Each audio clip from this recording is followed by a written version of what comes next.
Assalamualaikum warahmatullahi wabarakatuh. Bismillahirrahmanirrahim. Rabbi shrah li sadri wa yassir li amri wahlul 'uqdatam min lisani yafqahu qawli. Allahumma shalli wa sallim wa barik ala sayyidina Maulana Muhammadin wa ala alihi wa sahbihi ajmain. Amma ba'du. Al-Fatihah.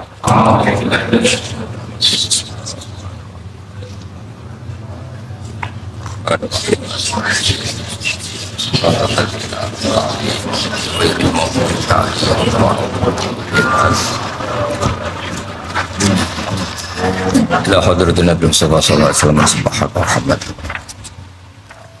wa khususan ma syahida marana ila rabbil sallallahu alaihi wasallam wa jami' muassisi hadzal ma'had al-Fatihah.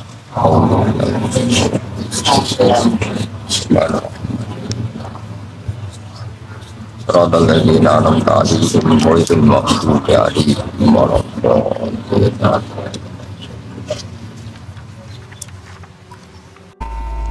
Saya mau cerita, jadi ilmu itu lebih keren kita.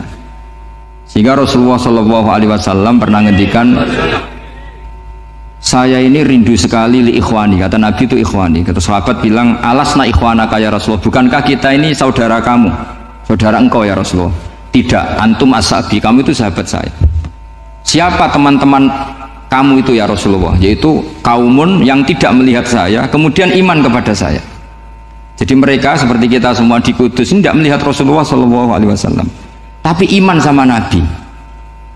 Dan ketika malaikat yubahi bikum malaika, Allah bangga dengan malaikatnya, membanggakan kita. Sampai malaikat tuh sentimen, kok bisa ya Allah?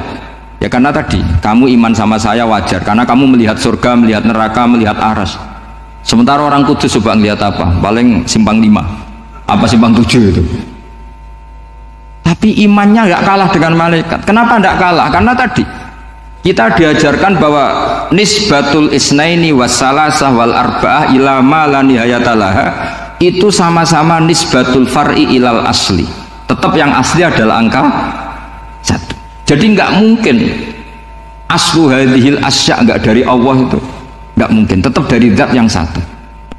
Kemudian tentu ini bukan nisbatul walad ilal walid, anak ke bapak tentu enggak, tapi nisbatul khaliq sama makhluk. Tapi apapun itu pasti satu. Sehingga Imam Amudi akhirnya masuk surga lewat jalur itu, tidak usah lewat pertanyaan man rabbuka wa man nabiyyuka. Kelasnya disuruh ngajar malaikat. Saya punya rencana jadi pengajar malaikat nanti itu kan. Jadi orang-orang Kudus yang dapat barokahnya Raden Asnawi nanti jangan mau kalau ditanya man rabbuka wa man nabiyyuka. Kelasnya itu harus apa? Jadi gurunya malaikat. Karena bapak kita Nabi Adam itu keren. Nabi Adam itu adalah orang yang disuruh Allah dipresentasikan, dibanggakan Allah di depan para malaikat. Ketika ada malaikat yang agak hasud, tapi itu tidak malaikat papan atas, malaikat yang kebanyakan. Itu kan agak terima Nabi Adam jadi apa? Khalifah. Sampai malaikat ini usul ataj'alu fiha mayufsidu fiha wasfikut. Makanya kalau saya protes sama malaikat itu malaikat yang ini, bukan Jibril sama Israel. Kalau protes Israel bahaya ya. Bisa dihabisin. Saya pernah ditanya seorang kiai, Gus ini kan gojlok malaikat kok berani? Ya karena malaikat yang jenis ini pernah gojlok Nabi siapa? Adam. Nggak percaya kalau Nabi Adam itu layak mimpin, sampai protes ataj'alu fiha mayufsidu fiha wasfikut. Tapi apa yang terjadi? Allah mengajarkan satu ilmu di Nabi Adam, kemudian disuruh meresentasikan. Qala ya Adamu ambihum bi asma'ihim. Adam, coba kamu presentasikan ilmu kamu. Setelah Nabi Adam fasih mempresentasikan ilmu, kata Allah, kamu bisa enggak sepinter Nabi Adam? Tidak bisa ya Allah. Makanya sudah saya bilang ini a'lamu malah. Saya lebih tahu siapa yang layak mimpin. Jadi layak mimpin itu pertama harus kuwatul ilm, ilmunya itu harus kuat. Nanti saya akan cerita hubungannya Raden Asnawi dengan Syekh Nawawi. Apa itu hubungan teman, apa murid guru, itu memang masih jadi polemik sampai sekarang. Kalau saya ya keyakinan saling istifadah. Ini bahasa netral, tidak murid guru tapi saling apa? Istifadah. Kata Syekh Nawawi dalam tafsir Munir itu, ilmu itu nomor 1. Sehingga beliau setiap ada ayat fa inna hizballahi humul ghalibun, beliau pasti menafsiri bil hujjah wal barohin la bis saulah. Saya masih ingat betul takbirnya, memang saya hafalkan. Tapi bukan untuk modal pidato, boten. Modal sebagai wong alim. Kalau pidato gampang. Pidato itu semua orang bisa. Kalau jadi orang alim itu tidak gampang. Lebih susah lagi wong alim berpidato itu kalau nggak pernah mbah saya tidak mau. Karena memang saya terkenal nggak suka pidato. Satu memang nggak bisa, nomor dua tidak ingin, nomor tiga ya rugi. Karena pidato itu nasib-nasiban itu. Kalau nasib baik kamu tidak paham itu, wah Gus Ba ilmunya tinggi sehingga kita tidak paham itu kalau nasib baik. Kalau nasibnya ada baik, nak ngendikan bulat sama itu tepat-tepatan. Dan Syekh Nawawi itu benar, Raden Asnawi juga benar, semua guru-guru kita benar. Karena agama ini sebetulnya bukan masalah negara, tapi masalah logika yang sehat. Uni Soviet itu pernah mengkooptasi Uzbek, Ceknya, Tajikistan, itu 100 tahun. Orang dipaksa ateis. Tapi orang-orang Uzbek, saya sering ketemu lama Uzbek, kadang ketemu di Korea, kadang di Malaysia. Orang-orang Uzbek itu punya basement di bawah tanah. Kemudian di bawah tanah ini mereka ngajarkan tauhid. Ngajarkannya ya gampang. Misalnya ini sesuatu yang ada, ya ini. Ini ada penciptanya enggak? Ya ada. Siapa? Tukang katanya. Yang penting itu enggak ada logika bahwa sesuatu yang ada disebabkan oleh ketiadaan. Lah orang komunis, orang ateis itu orang yang mengatakan alam ini didahului oleh nihilisme, oleh adamiyah. Masuk akal nggak sesuatu yang ada, penciptanya sesuatu yang tidak ada. Sehingga orang anak-anak Uni Soviet itu nggak pernah kepikiran membenarkan ateis, itu nggak pernah. Bareng Uni Soviet ada itu Glasnost Perestroika itu kemudian hancur, semuanya langsung menjadi negara Islam, termasuk Uzbek, Tajikistan, karena diajari ilmu. Bahwa ilmu itu yang nggak pernah kalah oleh negara. Sehingga saking pedenya Rasulullah SAW ketika Sulhul Hudaybiyah, ini agak jelimet tapi gampang dicerna. Sulhul Hudaybiyah itu satu perjanjian yang semuanya merugikan Rasulullah. Yaitu kalau orang kafir masuk Islam disuruh kembalikan ke kafir, karena kafir itu bagi mereka habitat. Islam itu hal yang baru.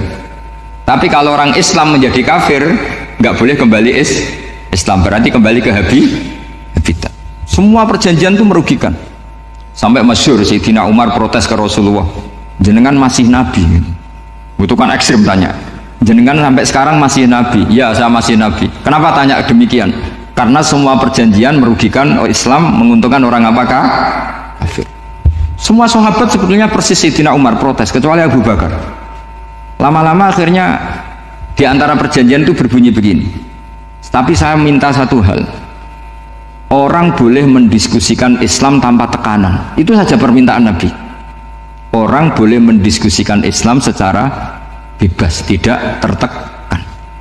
Karena orang-orang kafir melihat itu hal yang biasa. Ya nggak masalah Muhammad. Akhirnya orang diskusi. Islam itu apa sih?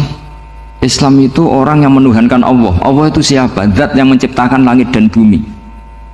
Lama-lama orang kafir berpikir, wah keren, Tuhannya Muhammad bisa bikin langit dan bumi. Nggak kayak Tuhan kita, malah kita yang bikin. Jadi mulai debat itu terus ada yang cerita lagi. Saya pernah loh nyembah Lata, pas itu dikencingi luwak.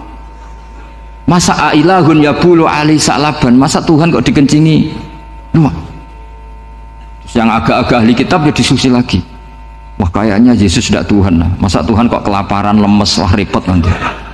Jadi makanya Allah ketika gojlok wa ummuhu siddiqah kana yakulani ta'am mal masihu ibnu maryam illa rasul qad khalas min qablihir rusul wa ummuhu siddiqah kana yakulani.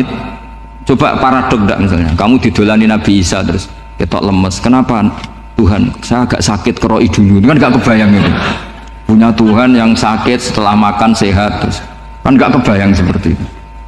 Ketika Nabi punya konsep Tuhan, Tuhannya Muhammad itu siapa? Yaitu zat yang la awalalah, zat yang pertama. Lalu Tuhan itu siapa? Tuhan itu yang menciptakan langit bumi. Tuhan itu siapa? Yang memulai segalanya. Lama-lama mereka berpikir, wah kalau gitu yang benar itu Islam. Maka kata Imam Zuhri, Syihabuddin Az-Zuhri, famaka nafathun fil islami a'zoma min sulhil Hudaybiyah. Innamaka nasu yatafaduluna fil hadis wal munazah. Semua teks riwayat itu ada kata wal munaza'ah. Orang bebas ngomong dan berdebat. Munaza'ah itu berdebat. Terus akhirnya falam yatakallam ahadun bil islami yaqilu syai'an illa dakhala fihi. Kemudian setelah berdebat dan mereka tahu Islam, pasti akhirnya masuk Islam. Dan itu yang sekarang terjadi di dunia. Makanya saya pernah ditanya seorang profesor, Gus, kalau di Jogja ada sekolah perbandingan agama, menurut Anda gimana? Asal itu tentang agama nggak apa-apa, tapi kalau yang dibandingkan umat Islam itu jangan kan? Karena nanti kalau di Indonesia kira-kira yang copet itu ditanya agamanya juga Islam, yang koruptor juga Islam. Jadi kalau yang dikaji Islamnya nggak apa-apa, tapi orangnya jangan, kata saya. Karena yang bulat ya banyak, yang nggak sholat ya banyak. Tapi kalau Islamnya saja, misalnya adu konsep tentang Tuhan, masyhur kita mungkin banyak yang melihat itu debatnya Stanley Fischer sama Ahmad Didat itu. Tuhan kamu siapa ini terus sama Didat cerita Tuhan saya itu lam yalid walam yulad walam yakul lahu kufuwan. Itu spontan ada seorang mahasiswi bilang, sepertinya Tuhan Anda lebih menarik karena Tuhan Anda yang menciptakan langit bumi, yang Tuhan ini kok lahirnya sudah di bumi, masa lahir-lahir langsung jadi Tuhan.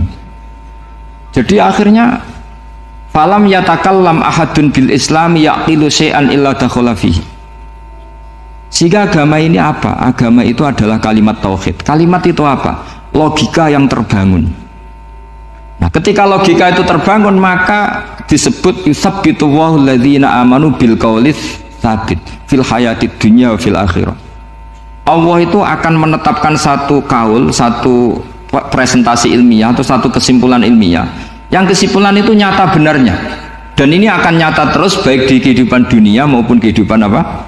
Akhir. Seperti Allah sebagai Tuhan. Itu akan nyata terus. Di dunia Allah ya Tuhan, nanti di akhirat juga Tuhan. Tapi Tuhan selain Allah, maka menjadi Tuhan ini nunggu ada yang menuhankan. Misalnya Fir'aun itu jadi Tuhan karena ada yang menuhankan. Sekali dia mati, dia sudah aset wisata, bukan Tuhan lagi. Makanya gejolokannya orang ulama Arab, kalau ketemu ulama Mesir, kalau gejolokan itu lucu. Orang Arab, ada Abu Jahal, Abu Lahab, penggawaan ngusir Nabi gitu. Itu gejolokannya ulama Mesir. Kata ulama Arab, kamu gayanya benci Fir'aun, tapi rizki kamu dari wisata melihat Fir'aun. Itu gejolokannya ulama Arab sama ulama Mesir. Sehingga agama ini mengajarkan apa? Satu kalimat. Makanya kamu harus belajar mantek. Dulu Raden Asnawi ya pengajar mantek. Dulu buyut saya di sini Mbah Fauzan, abahnya Mbah Pah itu, mbahnya itu juga pengajar mantek. Karena di antara yang diceritakan Allah itu wa ja'alaha kalimatam baqiyatan fi aqibih. Tugas utama Nabi Ibrahim adalah menjadikan satu logika, kalimah itu logika, itu menjadi logika yang abadi, baqiyah itu abadi fi aqibih, di anak turunnya Nabi Ibrahim. Misalnya begini, saya beri contoh ya. Misalnya saya mengatakan teh ini hitam, itu menjadi kalimah karena diucapkan, tapi tidak menunjuk hakikat karena tehnya berwarna apa? Kuning. Sehingga Quran kalau menyalahkan orang kafir itu ngendikannya kaburas kalimatan takhruju min afwahihim. Omongannya orang kafir itu menjadi kalimat karena diucapkan dari mulutnya. Kenapa menjadi kalimat? Karena diucapkan tapi tidak menunjuk hakikat. Seperti orang mengatakan 2 ditambah 2 itu 10. Itu kalimat, tapi kalimat yang salah karena tidak menunjuk hakikat. Seperti orang kafir mengatakan Tuhan itu 3, itu kalimat karena diucapkan tapi tidak menunjuk hakikat. Tapi ketika seseorang mengatakan Allah itu Tuhan, Tuhan itu satu, itu disebut kalimatu haqqin 'alaiha nahya wa 'alaiha namut. Temriki tahlilane wa 'alaiha napa biha. Wa 'alaiha napa biha teman. Wa 'alaiha ya ada yang tahlilan wa biha, itu enggak tahu sanadnya dari mana, pokoknya ada yang wa 'alaiha, ada yang biha. Kenapa dikatakan kalimat tauhid? Karena kalimat yang dari kesimpulan berpikir. Dan agama ini dibawa Nabi Ibrahim itu untuk membawa kalimat tauhid. Ciri utama kalimat tadi, kamu yakin seyakin-yakinnya bahwa nisbatul snaini wassalasah wal arba'ah ila ma la nihayatalaha itu kanisbatis snaini ilal wahid, yaitu semuanya far'un minal asli. Aslinya adalah wahid. Sehingga di kitab, saya pernah ngaji Mbah Mun, namanya kitab Al-Husunul Hamidiyah, itu dikarang oleh ulama-ulama sekarang, itu diajarkan di MGS.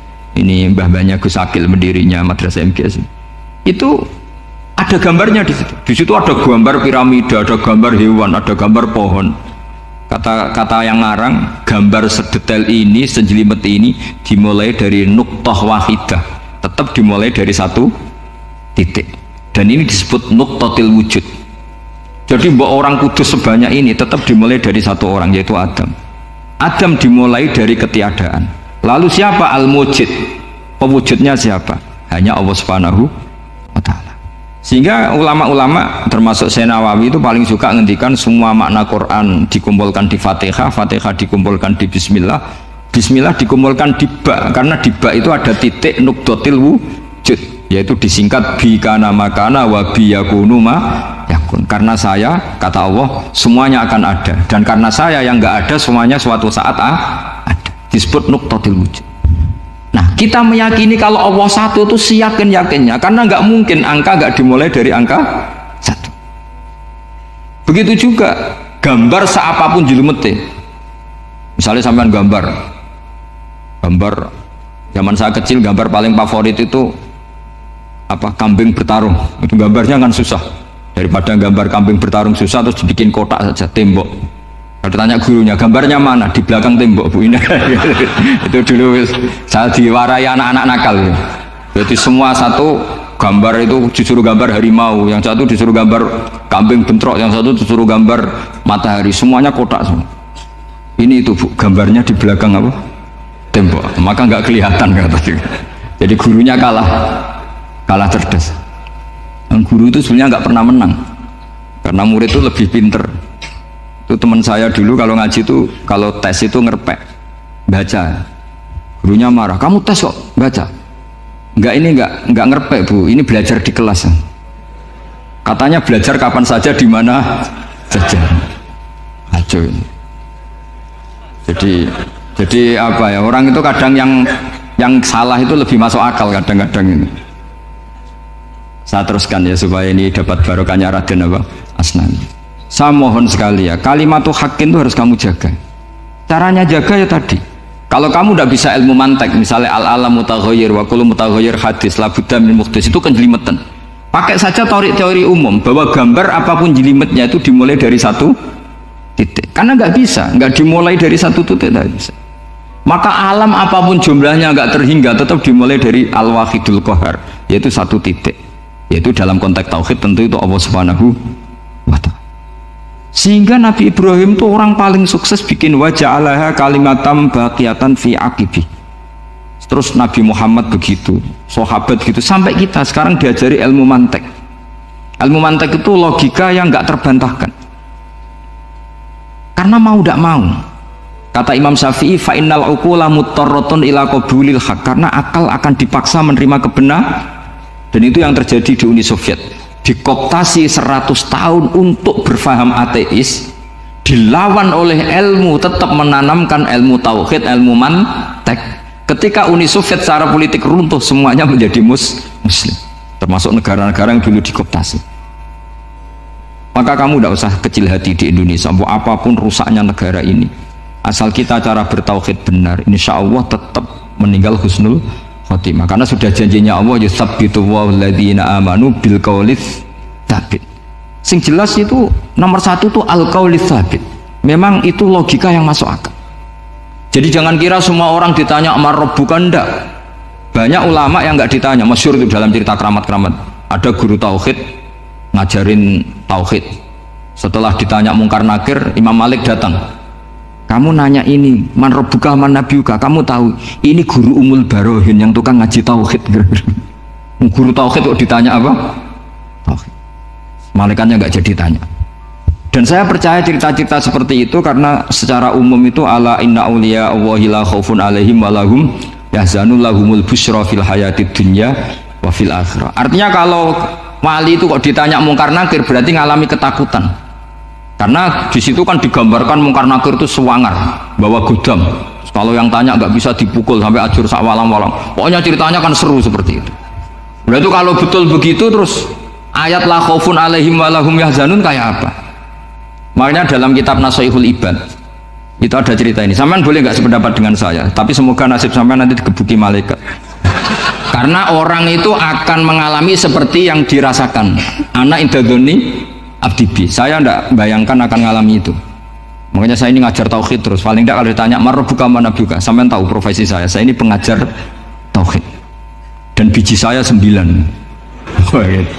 Dulu saya di MGS kalau ada teman bijinya tauhid kok 4, terus ahli swarga, tauhidnya jeblok. Jadi kalau bijinya 4 terus ahli swarga, tauhidnya apa? Jeblok. Tapi yang bijinya 9, ahli swarga, tauhidnya itu saya dulu bijinya 9. Terus 9 terus sampai tamat.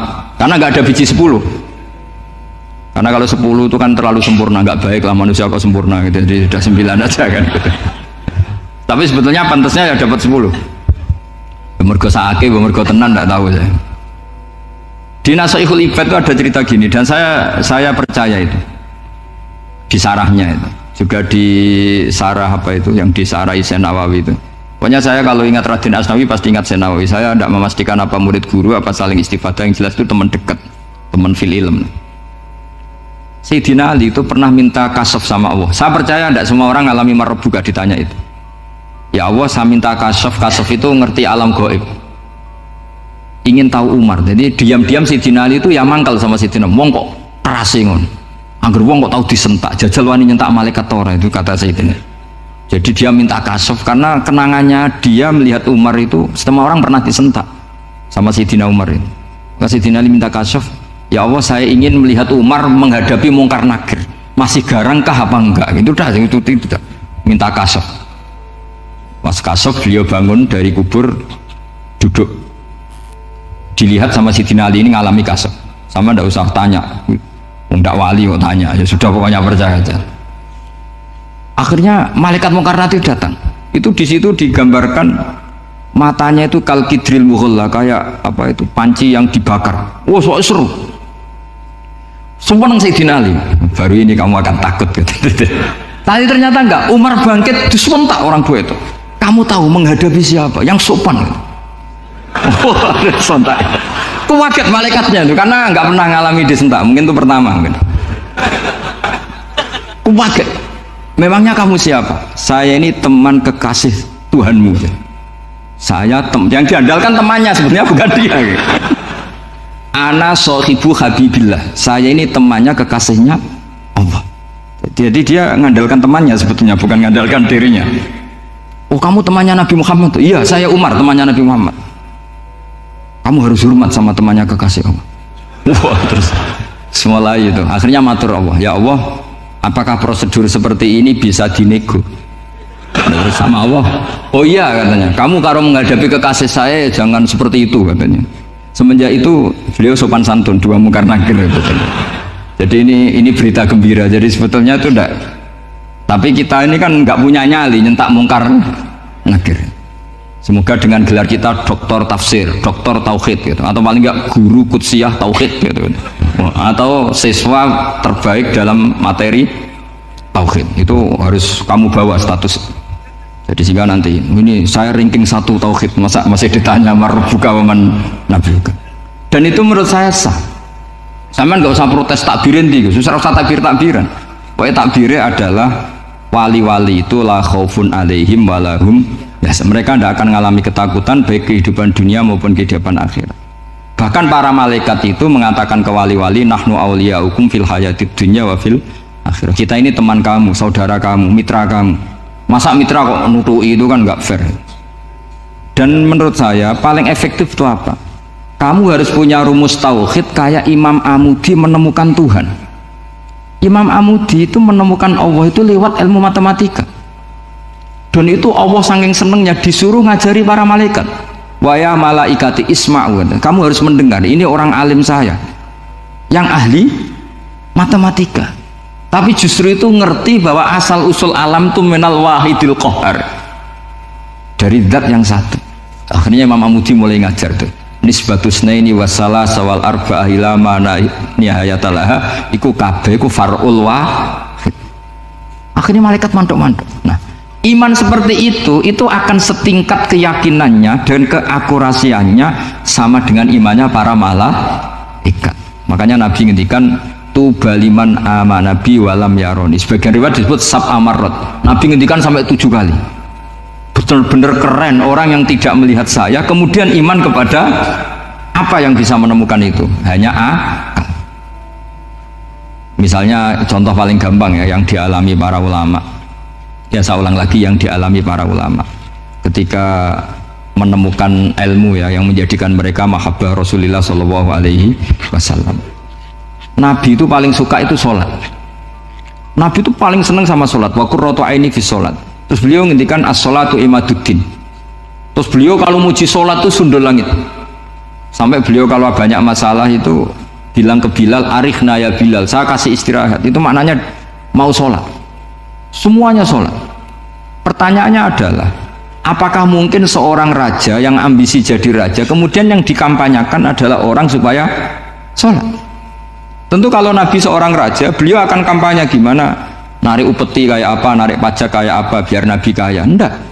Nabi itu paling tersiksa kalau orang tidak sholat, tersiksa kalau orang tidak sujud.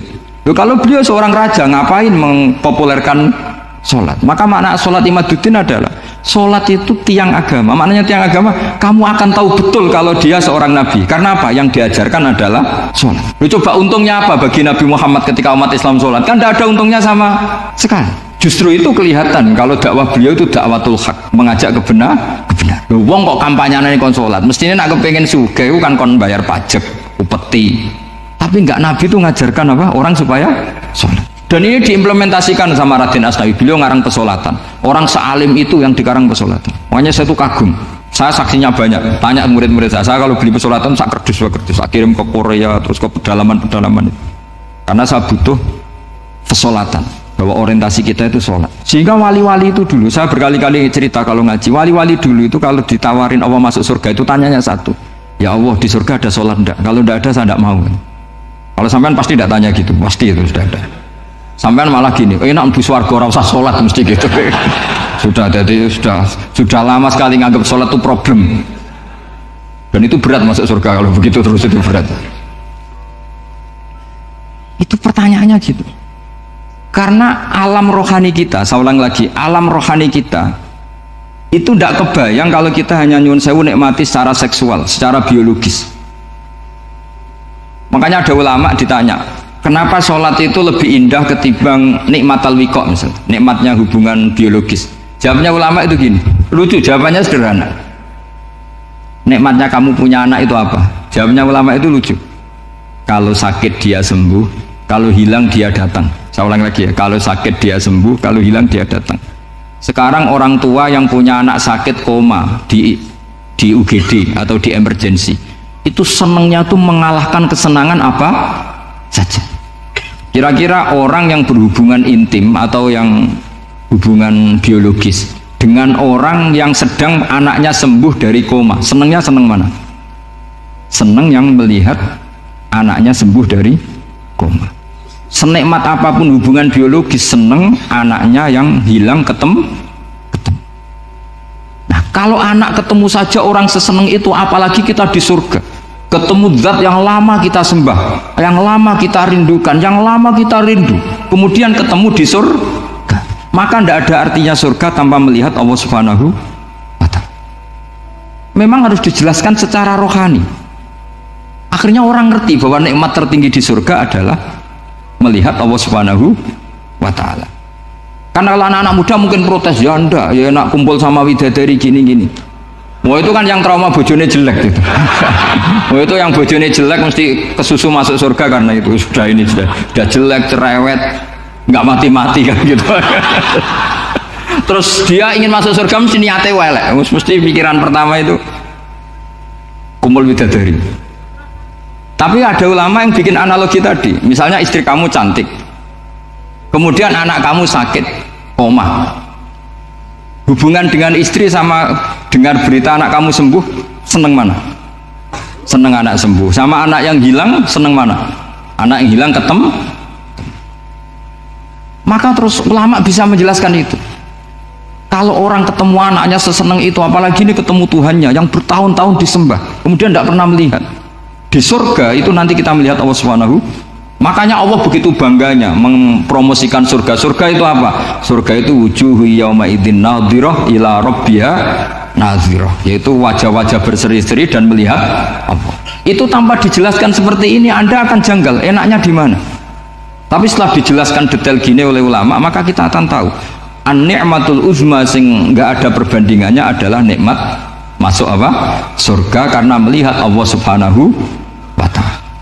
Ya, jadi saya berkali-kali pokoknya minta sekali, hadil umat harus umat yang rasional, terutama dalam mengemban tauhid. Karena tauhid ini yang disebut kalimah. Sampai Allah mengistilahkan kepada Nabi Ibrahim itu wa ja'alaha kalimatam baqiyatan fi aqibih. Kalimat tauhid adalah kalimat yang akan abadi di anak cucunya Nabi Ibrahim. Baik anak cucu yang karena gen mau anak cucu yang karena sebab, yaitu santri dengan kiai. Dan itu caranya gimana? Umat Islam jangan berhenti belajar mantek. Makanya di MGS, di Qudsiah, di TBS semua pondok pasti ngajarkan mantek, di Bendan ilmu logika. Itu tadi, kalau kamu tidak bisa menemukan tauhid dengan cara tadi, dengan cara al-alam mutaghayyir wa kullu mutaghayyir hadis la budda min buhtis, paling tidak pakai ilmu yang dilakukan Rasulullah SAW. Yaitu masyhur itu, saya sering cerita di mana-mana. Ada orang namanya Jubair bin Mut'im, Muhammad bin Jubair bin Mut'im. Itu dulu dia kafir. Dia orang pinter sampai dipasrai jadi negosiator untuk mengurus tawanan perang Badar yang ditawan Rasulullah SAW. Ketika datang di Medina, delalah pas maghrib, Nabi baca wattur wa kitabim mastur. Di antara ayat yang dibaca Nabi itu am khuliqu min ghairi syai'in. Masa manusia sebanyak ini kemudian mereka diciptakan oleh ketiadaan. Min ghairi syai'in itu oleh ketiadaan.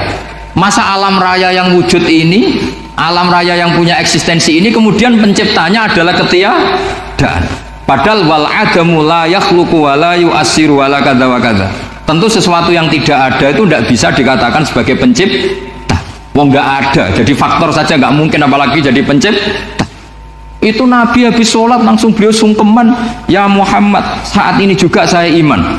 Karena logika yang dibangun ayat yang kamu baca itu menghabiskan semua logika saya. Intinya logika tauhid itu akan mengalahkan semua teori non tauhid. Itu yang disebut bal naqdhifu bil haqqi 'alal batili fayadmaghuhu fa idza huwa zahik.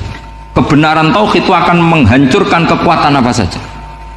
Fayad malhuhu itu di tafsir Tobari disebut dorbatan tasujud dimah, satu pukulan sing sampai menjadikan otak itu hancur. Lainnya disebut damago, dimah itu maknanya otak.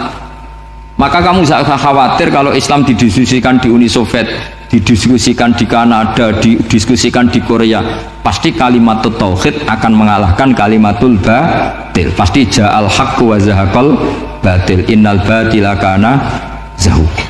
Tapi syaratnya kita harus kuat.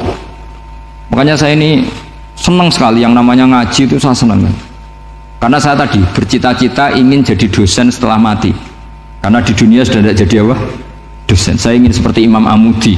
Pertama ketemu Allah, beliau disuruh ngajar malaikat tentang ilmu apa? Matematika yang mengarah ke tauhid. Jadi diajarkan. Kamu tahu angka 2, angka 3, angka 4 semuanya bersumber dari angka 1. Berarti semuanya berawal dari 1. Nggak tahu setelah itu malaikatnya dites lagi apa enggak tahu. Pokoknya pas itu malaikat ya paham semua. Oke. Kayak apa hebatnya umat Rasulullah Shallallahu Alaihi Wasallam? Karena akalnya kuat. Sehingga kita harus kuat. Sehingga kalimat yang benar disebut kalimat haqqin 'alaiha nahya wa 'alaiha. Nah, kalimat yang salah disebut kaburas kalimatan takhruju min afahim. Kalimat menjadi kalimat karena diucapkan, tapi tidak menunjuk hakikat. Kayak ini misalnya, ini tutup, ini putih, terus saya katakan hitam, berarti saya mengatakan ini hitam sebagai kata-kata karena diucapkan, tapi tidak pernah menjadi hakikat karena hakikatnya ini putih. Itu hebatnya Quran. Makanya Quran kalau gojlek orang kafir itu, gojlek orang kafir itu disebut apa? Kaburas kalimatan takhruju min afahim. Tapi untuk kalimat tauhid dikatakan apa? Yusabbitu walladzina amanu bil qaulif tsabit fil hayatid dunya wa fil akhirah. Sebagian disebutkan wa ja'alaha kalimatam baqiyah. Kenapa kalimat tauhid itu kalimat yang abadi? Karena Allah sebagai Tuhan di dunia juga sebagai Tuhan di akhirat, dan selalu Tuhan pada masa yang tidak terbatas. Itu disebut wa ja'alaha kalimatam baqiyah. Kemudian umatnya Nabi mengganti kalimat yang gampang. Allah punya sifat baqo, punya sifat akhir. Maksudnya akhir itu la akhiralah. Terus semuanya. Yang paham ya alhamdulillah, yang nggak paham dikon ngapal wujud kidam bako mukhalafatul khawadisi qiyamuhu binafsi wahdaniyat qudrat irada.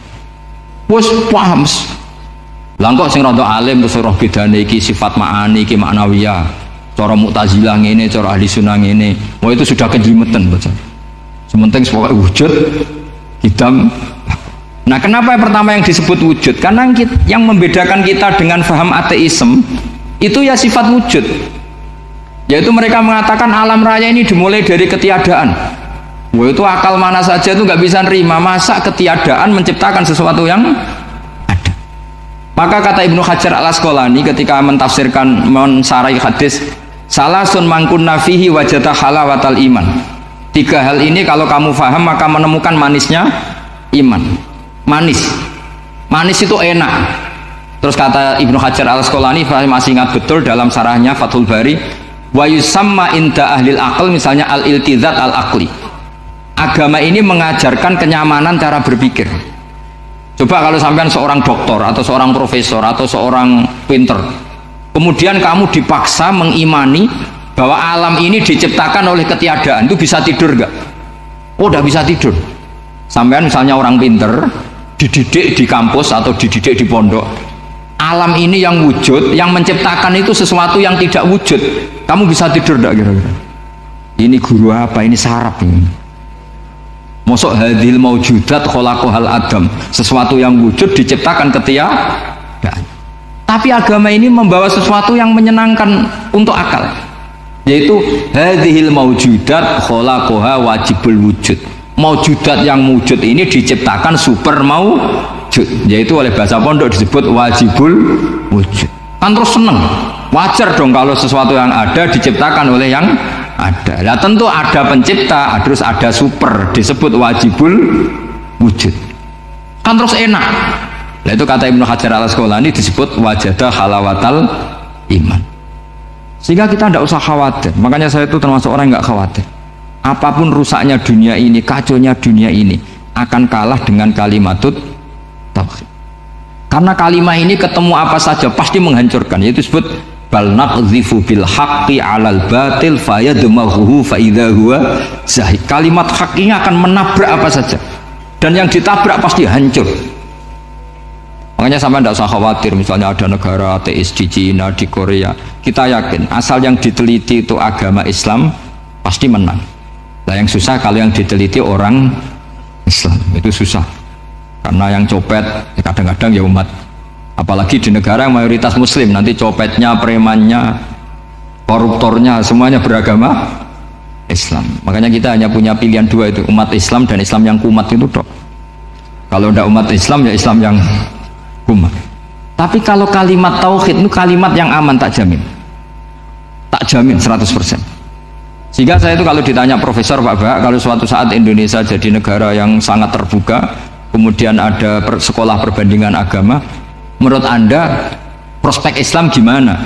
Saya jawab asal yang dikaji Islamnya bukan orangnya, pasti Islam tetap prospek. Asal yang dikaji apa? Islamnya, bukan orangnya. Kalau orangnya ya Masya Allah, ya itu tadi, kalau tidak umat Islam ya Islam yang umat. Ya semoten mawon supaya ini mungkin untuk barokah napa Raden Asnawi, untuk barokah ngaji kalimat tauhid. Terus sampean kudana nih kula mboten sakake, tak anggap untuk rahmat ngoten mawon nggih. Terus karena tadi di antara syaratnya tobat kata Imam Ghazali itu pernah kena air hujan langsung turun dari langit. Ya itu jelas itu di Ihya itu, karena ahalul halal adalah alma an-nazil minas sama. Halalnya barang paling halal adalah air yang pertama turun dari langit. Saya baca banyak tentang halal haram dalam kitab Imam Ghazali itu, tak ulang berkali-kali. Saya itu dulu ya gak paham, karena kitab paling susah di bab Imam Ghazali itu menurut saya kitabul halal wal haram. Termasuk bagaimana cara ngelola amwalus salatin yang terkenal korup, sementara menyumbang kamu sebagai jaizah, sebagai hadiah untuk para kiai atau untuk para guru. Itu perdebatannya ulama itu macam-macam. Ada yang bilang haram karena itu potensi haram, atau memang benar-benar haram. Ada yang bilang boleh karena kalau yang pakai kamu untuk kebaikan, kali dipakai mereka ruwet. Kebetulan yang partai ini lebih besar Mas Nadif, ya alhamdulillah. Terus dikiaskan sama ghanimah. Lagi-lagi karena baca, saya itu pernah ditanya seorang dosen di Jogja, Gus saya ini muslim mulai kecil dan saya peneliti, saya pernah sekolah di mana-mana. Yang ganjil dari saya tentang Islam itu satu, yaitu ghanimah.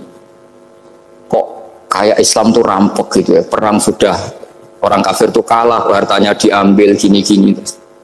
Ya ghanimah. Terus saya memberi analogi, kalau ada garong ke kamu, bawa senpi, bawa pedang, terus kamu mengalahkan garong itu, alat-alat itu kamu kembalikan apa kamu sita? Ya saya sita, nanti dipakai garong lagi. Ya kira-kira seperti itu. Kalau dikembalikan ke orang kafir berarti menjadi kekuatan kekafiran lagi, dan itu harbi. Dia baru nerima. Lagi-lagi ini barokahnya baca. Makanya saya diminta sama sini, ya saya tentu faktor hormat karena bapak saya memang dulu ngaji sama Mbak Dola.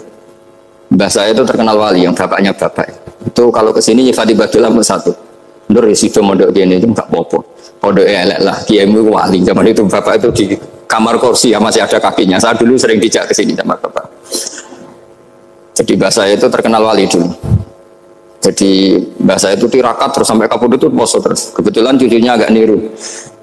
Saya tidak niru itu karena itu Gus Zaki. Memang disuruh tidak niru. Kata mbak saya, kira usah tirakat, wis tak tirakatin. Gitu. Jadi saya, Mbah Mun juga gitu. Kowe haram tirakat, wis tak tirakat ya. Saya senang sekali.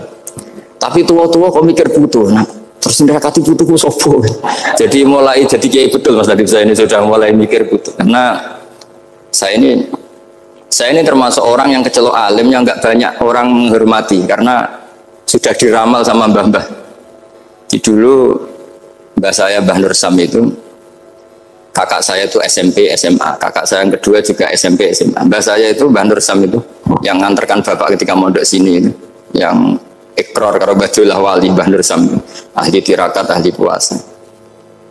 Itu bilang, Nur, anak sing iki aja pondok, aja sekolahno. Sumben sing ngalim ku anak sing iki. Ketika saya habis tamat SD sama mbah saya Tuban, mbah saya Narukan juga disabdo begitu.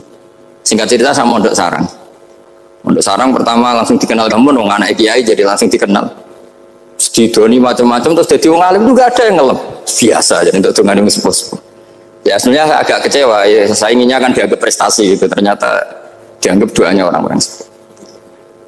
Ya makanya kalau ini kita lagi ya rodok ya syukurlah sama Bang Mutamakin sama semuanya karena tadi kenapa saya harus cerita ini. Quran sendiri mengakui bahwa orang soleh itu diantara aturannya adalah dzurriyyatam ba'duha min ba'd.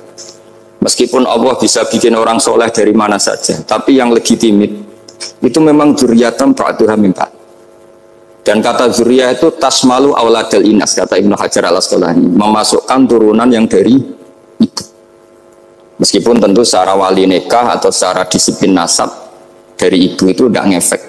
Tapi dari segi fa'innal irqadassas, bahwa sistem tubuh kita itu tetap ada gen dari seorang apa? Ibu. Sehingga banyak ulama tafsir mengatakan dzurriyyah itu tasmalu auladal inas. Dzurriyyah itu memasukkan turunan dari apa? Ibu. Bapak saya itu nasabnya nasab wali, jadi mbah-mbahnya itu suka tirakat, suka. Ibu itu nasab kiai. Jadi kalau bapak wiridan itu, kalau istiqomah itu disalahkan sama keluarga ibu. Istiqomah itu salah. Karena ijabu malam yajib, mewajibkan sesuatu yang tidak wajib. Itu masalah secara ilmiah. Mbak Mun itu sering kritik kalau ada pondok wajib puasa, wajib merawat itu sering kritik. Itu secara fikih bahaya. Ijabu malam yajib, mewajibkan sesuatu yang tidak wajib. Dan itu kriminal dalam bab fikih. Betul itu, sama cari di Sulam Taufik, babnya tuh ngeri. Ijabu malam yajib itu tidak dihitung minal kabair, dicari sendiri itu di bab Sulam Taufik, tidak perlu saya sebut, itu parah betul malah cara menvonis Abdullah bin Husain bin Thohir di Sulam Taufik. Ijabu malam yajib. Tapi pondok-pondok yang tirakat tidak kurang dalih. Niki boten majibaken, melatih. Boten majibaken tapi nopo? Nah, silsilah dari keluarga ibu itu suka ilmu. Sehingga Abdullah bin Mas'ud itu tiap hari itu mensweeping orang yang sering duha. Kalau ada orang duha istiqomah itu disweeping. Awas, harus seminggu sekali, nggak boleh tiap hari. Masa sholat fardu kamu saingi sholat duha? Nggak boleh, fardu tersaingi. Itu Abdullah bin Masyhur, sama cari di Al-Hunyah. Sayyidah Aisyah kalau ada orang duha tiap hari dimarahin. Dan itu secara konstitusi ilmu benar karena Nabi Qiyamul Lail Ramadan itu hanya 4 hari yang dipandu. Lainnya itu enggak. Khasyata ayyufradu alaihim, kalau dalam sahih takut dianggap fardu. Akhirnya istiqomah itu masalah di keluarga saya yang dari ibu. Nah kebetulan kita ini suka ada istiqomah, akhirnya ya seperti ini. Tapi ini ilmu harus kita bicarakan. Tapi yang istiqomah, Bapak itu pengagum Badullah. Bapak itu suka sama istiqomah karena punya guru dulu Kiai Zubedi istiqomah, Badullah istiqomah. Tapi jangan kira Badullah itu hanya istiqomah. Saya punya sanad banyak, mungkin Gus Zaki lebih tahu. Sering saya diceritain Bapak. Badullah itu anak ambek wong fase nemen-nemen itu rapati cocok. Senajan to majibno fase. Tak takoki iki nopo. Engko nek ke fase darane wong awam untuk ganjaran. Mergo macane Quran gak fase. Padahal untuk ganjaran mergo seneng Quran. Jadi, terus tak takoki Bapak, niku saged damel syariat mboten? Ya ora kenek, pokoke ngono. Jadi go ngekrori. Artinya beliau ndak ingin lah gara-gara kita terlalu pakem tajwid kemudian menganggap siapa saja baca Quran salah kemudian tidak dapat pahala. Bisa saja hamalahum ala ayakra'ul Qur'ana apa mahabbatuhum wa iskuhum wa kada wa kada. Jadi akhirnya saya jadi tahu, oke secara makhraj salah tapi iseknya benar, mahabbahnya benar, brontonya benar. Jadi sebetulnya Badullah itu punya sekian makalah tentang ilmu. Hikam juga gitu. Nur nak cah santri ngaji ihya itu jauh oleh. Saya nak hikam mojo. Maksudnya beliau entah kalau setelah itu Badullah itu melarang siapa saja santri ngaji hikam itu dilarangnya ada kelas tertentu untuk boleh ngaji hikam. Nah kenapa saya cerita ini? Karena saya masih ingat betul di antara wasiatnya Mbah Mun itu. Roh sebab apa Fatihah kok ihdinas siratal mustaqim, bukan siratoka tapi siratal ladzina an'amta alaihim.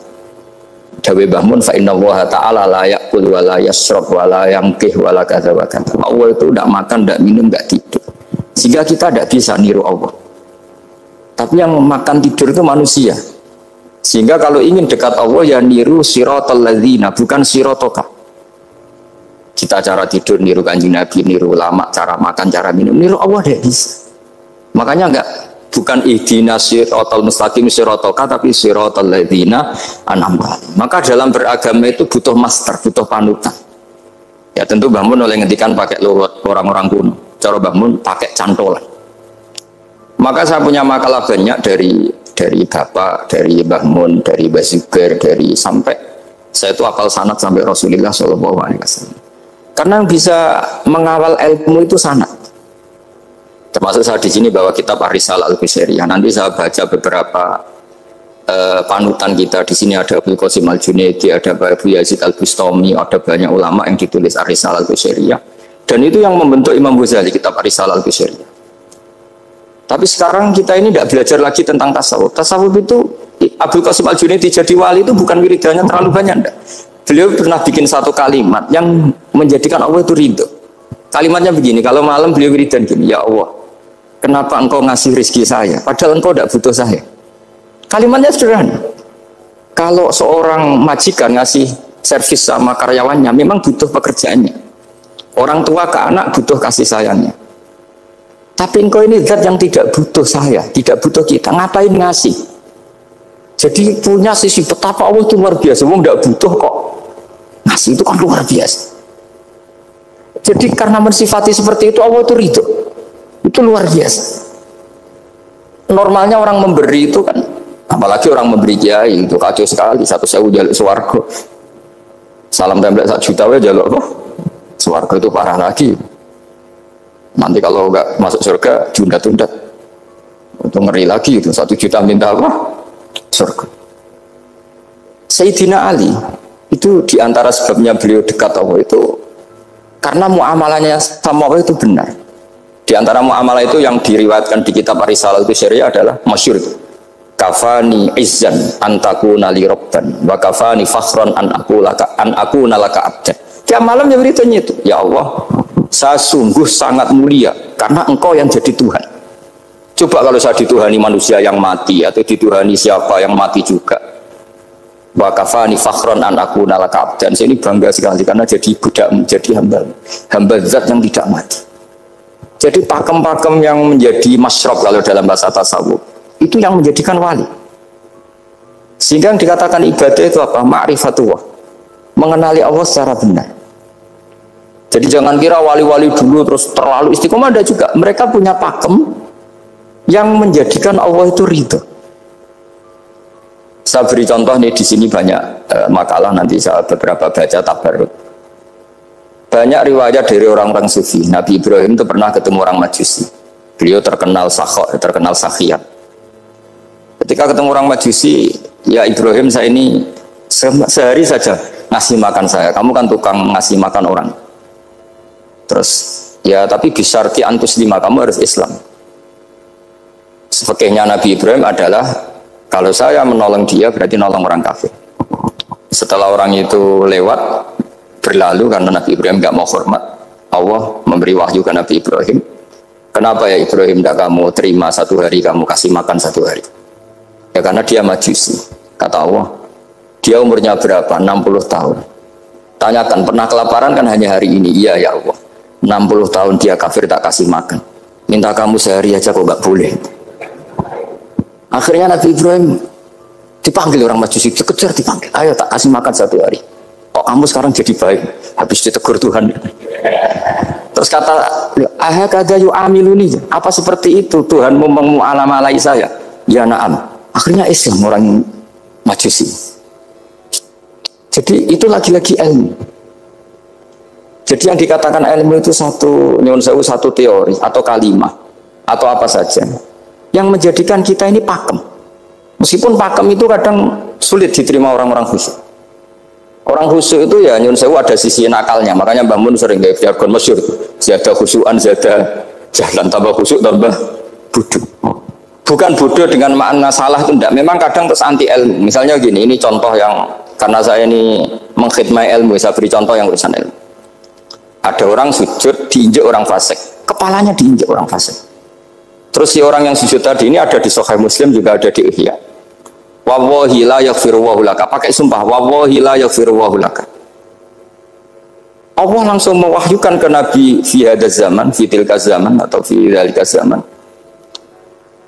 Man dzalladzi yata'alla alayya alla aghfira li fulan qad ghafartu lahu wa ahbattu amalak. Katakan ke orang itu, siapa yang mencatut nama saya yang hanya berstatus tidak memaafkan? Itu enggak fair. Saya ini Tuhan kok bisa yaghfir, bisa yu'adzib, kok sifat saya tinggal 1 yu'adzib, itu gimana? Dicatut separuh itu Allah tidak terima. Tapi kalau kita baca Quran, saya ini sama orang fasik ya benci. Saya ini orang soleh, setidaknya pura-pura soleh lah, karena di depan para kiai.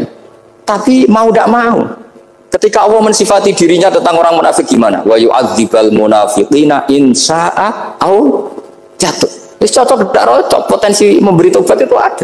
Meskipun sama kalau orang munafik, tapi ya tetap bacanya wa yu'adzibal munafiqina ya in sya'a au jatuh. Rasulullah kayak apa bencinya dengan Wahsy karena qatilu Hamzah. Tapi Nabi tunduk sama konstitusi Quran. Laisa laka minal amri syai'un aw yatuba alaihim aw yu'adzibah. Akhirnya Allah malah memberi tobat sama qatilu Hamzah, yaitu Wahsy. Ini pentingnya baca lagi. Kalau kita tidak baca, hanya khusyuk saja, tidak baca, pasti sama orang yang menginjak orang sujud tadi, yang injek pasti salah, nggak dimaafkan. Bongso pasti. Pertanyaannya adalah, betulkah Allah punya sifat 1, yaitu yu'adzib? Makanya kalau kita baca, misalnya baca Quran, walillahi mulkus samawati wal ard, ya sudah, yaghfiru liman yasha wa yu'adzibu man yasha. Kalau nuruti rasa kita, ya inginnya ke kita yaghfir, ke orang lain yu'adzib. Tapi Tuhan kan nggak terima. Saya ini Tuhan kok didikte makhluk saya ini gimana? Nggak bisa. Sehingga ya ini lagi-lagi ilmu. Makanya saya cocok nggak cocok itu suka baca. Saya suka sekali baca. Mulai ulama dulu, ulama modern, setengah dulu. Mulai ulama yang kedunian sampai setengah kedunian. Suka. Saya dulu tuh nggak suka uang. Karena saya memang tadi mbah saya dari bapak itu wali mas itu. Kalau tadi Mas Nadif jujur, mulai Mbah Soleh itu suka bully mertuanya, jadi saya alhamdulillah dia jujur. Jadi Mbah Soleh itu menantunya Raden Asnawi, itu ya bully-bulian sama ini, terus ditiru beliau ini. Itu nggak suka saya itu, ya pokoknya tadi kalau orang daftar wali itu kan nggak suka sama, karena mereka nangis ketika Allah menghentikan wa aqridu atau ayat-ayat anfiku, atau orang baik disifati wa aqridu qardan hasan. Itu hadal khitab li ahlil jibdi was sarwah. Ini khitab untuk orang kaya. Kok isin Gusti jenengan nampen ngongkon infak kok kula diinfaki. Jenengan nampen ngongkon ngamal kok kula ngamali. Jadi maka yuhibbunal mal, mereka tidak suka harta. Walakin diana luladzatal khitab bil infak, dan itu harus kaya dulu untuk bisa infak. Jadi itu uniknya, akhirnya saya Imam Sa'roni penting juga kaya. Jadi wali untuk suka harta itu nunggu diperintahkan Allah. Alhamdulillah kita tidak, sudah wali dulu karena sudah senang harta wali. Jadi kayaknya keren kita di bang wali-wali itu. Artinya wali itu tahu pentingnya harta setelah jadi wali. Kita alhamdulillah mulai kecil sudah tahu pentingnya harta. Kayaknya kita lebih wali. Imam Syafi'i itu dulu gak suka sama orang kaya. Saya berkali-kali ceritain. Karena dia dididik Sufyan As-Tsauri, Sufyan bin Uyainah. Tapi ketika ketemu Imam Malik itu kaya raya. Meskipun dia hidupnya sederhana, tapi kaya raya. Pas beliau mau, Imam Syafi'i dia agak-agak sopan kalau sekarang tanya, setelah jenengan ilmu yang saya harus ambil siapa? Kata Imam Malik, yang salim saya itu sudah meninggal Abu Hanifah, tapi muridnya masih, namanya Muhammad bin Hasan Asy-Syaibani. Kamu datang ke sana. Semalam itu Imam Malik dikasih uang 500 dinar. Padahal 1 dinar itu 4,25 gram, bisa dihitung berapa ratus juta. Terus separuhnya dikasihkan Imam Syafi'i. Nah, kita kasangoni. Pagi-pagi diajak ke Baki. Dulu Baki itu ada kafilah rental unta. Mana kafilah yang mau ke Irak? Kita, ya sudah ini antar, tak bayari. Diantar Imam Syafi'i. Diantar ke Imam Muhammad bin Hasan Asy-Syaibani di Irak. Itu ketemu Muhammad bin Hasan Asy-Syaibani pertama itu apa? Dulu itu kalau ngitung uang di meja. Emas-emasnya di meja, uangnya dolar, semuanya di meja. Tambah kaget, ini saya sama Imam Malik ingkar, ini malah lebih parah lagi. Kata Muhammad bin Hasan Asy-Syaibani, "Atajabu min hadza." Kamu kagum dengan ini, merasa aneh? Iya. Ya sudah, ini tak kasihkan orang fasik, tinggo demenan, tinggo judi. Jangan, jenengan saja. Kalau jenengan kan orang soleh dipakai kebaikan, berarti orang soleh boleh kaya. Angsal-angsal. Semenjak itu Imam Syafi'i kebablasan. Sampai fatwa kiai fakir itu haram. Kiai bisa bikin rumah bagus, bikin rumah jelek, haram. Soal Islam ya Allah wala yullah. Nah, lagi-lagi kebetulan kita sebelum ngaji Imam Syafi'i sudah seperti itu.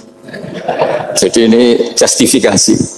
Lagi-lagi itu ilmu. Saya ulang lagi-lagi itu ilmu. Akhirnya saya baca kitabnya Imam Sa'roni namanya Al-Minanul Kubro. Itu beliau cerita wa mimma manallahu alaihi. Kesannya kayak orang sombong. Tapi sebetulnya yang sopan itu yang sombong. Karena Imam Sa'roni bilang, kamu harus memaklumatkan diri kalau antum minal ulama il amilin. Kamu termasuk ulama yang amilin. Terus ditanya sama orang-orang, bagaimana kalau nyatanya enggak?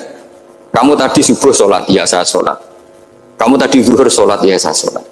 Kenapa ketika kamu maksiat ingat terus, ketika kamu taat tidak ingat? Berarti kamu anggap Allah itu menyesatkan kamu taat, tidak pernah ngasih hidayah sama kamu. Pas delok rondo ning dalan kok maksiat, bar salat ora tau syukur, bar dhuwur ora tau syukur, berasa. Berarti kan nyifati Allah, hari ini Allah ngasih saya maksiat. Sementara lupa kalau Allah ngasih salat dhuwur, salat asar, salat maghrib, salat. Oh sudah di situ al-Minanul Kubro, orang itu soleh semua. Nah, saya itu termasuk orang yang didikte oleh kitab, terbentuk oleh kitab Al-Minanul Kubro. Jadi di situ hidup itu enak semua. Makanya saya itu masih ingat dialeknya dua orang alim, nggak perlu saya sebutkan, ini agak sensitif karena ceritanya itu ada anaknya kiai mau nyalek, karena dia anaknya kiai tanya, Mbah dalilnya nopo nanti yang kepengen jadi jabatan, mencari jabatan pusat.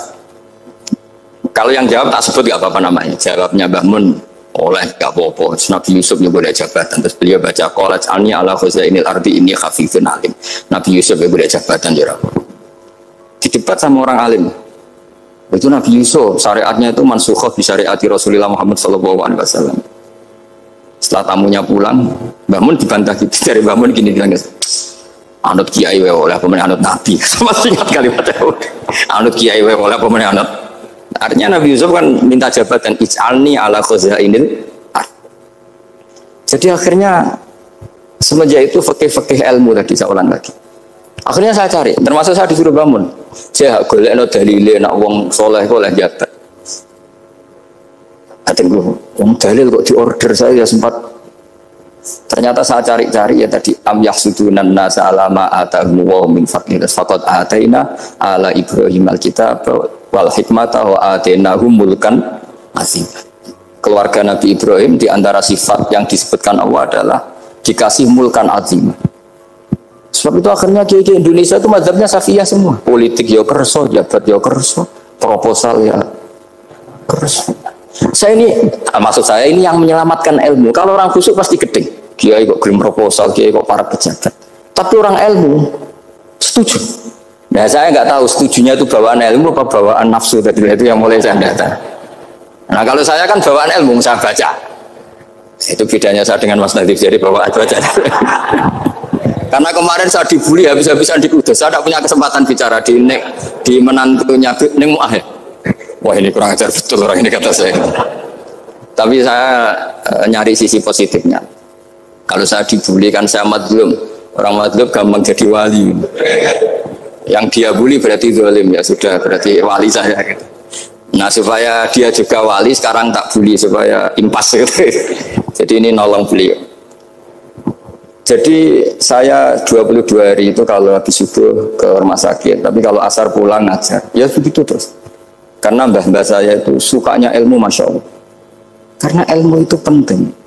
Apapun pakemnya para wali itu kalau diingatkan secara ilmu itu terus kayak runtuh. Saya berkali-kali mencontohkan. Dan itu valid, data itu valid. Sufyan bin Uyainah itu orangnya khusyuknya Masya Allah. Gurunya Imam Syafi'i, gurunya Imam Malik. Itu beliau menceritakan dalam kitab Hilyatul Auliya. Nabi Isa itu senengannya itu ceria sekali. Nabi Yahya itu senengannya bersenut, abusan, suka kayak takut akhirat, takut penyakit. Tapi bukan takut corona, enggak yang jelas kan. Saya akhir-akhir ini fatwa, sekarang jangan baca Uwais Al-Qarani, tapi Al-Qarni. Meskipun saya tahu ada yang baca Qarani di kitab-kitab, ada yang baca Qarni. Tapi sekarang wajib dibaca Al-Qarni sementara. Sekali dibaca Al-Qarani itu nisbatun ila. Iya, jadi makanya ini untuk sementara dibaca, ngikuti yang baca Uwais Al-Qarni. Meskipun di sarah-sarah apa bi fathir ra wakila bi sukun, sudahlah sekarang harus ijma dulu Al-Qarni ya, karena kalau Al-Qarani itu akhirnya Nabi Isa ditegur sama Nabi Yahya. Mali aroka dohikan ka'annaka ta'manu min makrillah. Saya melihat kamu kok suka tertawa, seakan-akan kamu merasa aman tidak kena azabnya Allah. Nabi Isa akhirnya balas tanya, Mali aroka abisan ka'annaka tai'asu min rahmatillah taknatu min rahmatillah. Kowe mbesenggut wae koyo dunia orang rahmat, anane corona tok. Padahal ya ono mangan, ono guyon, ono nikmat. Dan itu figur besar, akhirnya kita tahu. Dan saya sering cerita juga, setiap dakwah itu Nabi Isa nyari syirarun nas, Nabi Yahya cari khiyarun nas. Tentu alasan Nabi Yahya gampang, berteman orang baik itu baik lah, nyaman, terus akibatnya juga baik. Nabi Yahya enggak. Limaga tanzilu ala syirarin nas. Kenapa kamu singgahnya ke orang-orang yang buruk? Ana tabibun dawil mardo. Saya ini dokter, tentu menyembuhkan yang sakit. Akhirnya terus di Indonesia banyak kiai yang kancanan orang fasik ya banyak. Tapi ya tentu yang benar itu yang mensolehkan yang fasik. Yang mesti salah yang menjadi fasik karena ketularan yang. Tapi itu lagi-lagi apa? Ilmu yang bisa menjadikan kita percaya itu ilmu. Saya tuh suka sekali baca kitab yang berbeda. Saya sekarang baru belajar kitab orang-orang Hanafi, orang-orang Maliki. Saya kemarin dikirimin hadiah oleh keluarga Pak Kures. Ada tanda tangannya Pak Kures dari Habib Ali, dari keluarga beliau. Ciri kitab namanya itu Sarah Bukhari, yang dikarang orang India, orang modern, Anwar ya, Kiai Anwar Shah, orang-orang India ya, orang Shah. Itu beliau termasuk mujaddid kalau dalam perasaannya orang India. Mensarai Bukhari ya, kira-kira sanadnya Sayyid Muhammad ke beliau itu 3 atau 4. Beliau termasuk orang-orang yang bisa membentuk India seperti itu. India kan banyak syurahul hadis, termasuk Waliullah Ad-Dahlawi, terus Syekh Yusuf Al-Kandahlawi, banyak lah saya. Itu beliau cerita di kitab-kitab itu bahwa ilmu itu harus diungkapkan. Terus beliau cerita banyak tentang kewalian. Sampai dalam cerita kewalian itu unik.